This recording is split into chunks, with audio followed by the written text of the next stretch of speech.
Good morning friends, हर हर महादेव। मु आज सकाଳେ उठिकी मुँह धोईकी ब्रश कर पकेली। ब्रश कर सारा पर मो बेड बहुत असना होता ताकू मु भलसे बेडसीटा को मेलै देली। मेलै दे सारा पर अंकल आणिकी खाइबा दे गले। तापरे मु एबे देखंतु खाइबा को बसी पड़ली। पूरी आउ मटर आलू तरकारी आणिके दे गले। तापरे मु खाई सारली। आ मोर ड्रेस बहुत असना हो गई ताकू भी मु सफा करिया नाकि बाहरी थी। आउ एबे देखंतु मते मु गाधेकी भी आसी सारली। काम सब सरीगला। तापरे एबे आ गोटे देखंतु मु आज घर को जीवार अच्छी कहीं आम गाँ मंदिर यज्ञ चलती। मु आज घर को जीवी। चलतु जेहेतु अभिरा पूर्णिमा से मु आज घर को जीवी। मो माँ मते डाकी।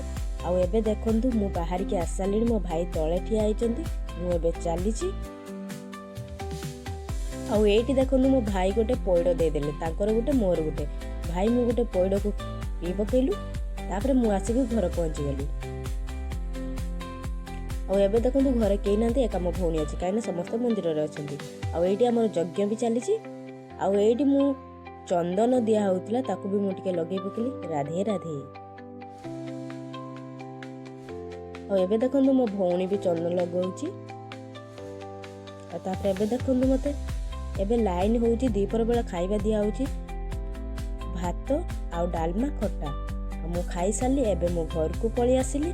आउ जदि वीडियो भल नाइथिबो ना निहाती लाइक कमेंट सब्सक्राइब करि देबे।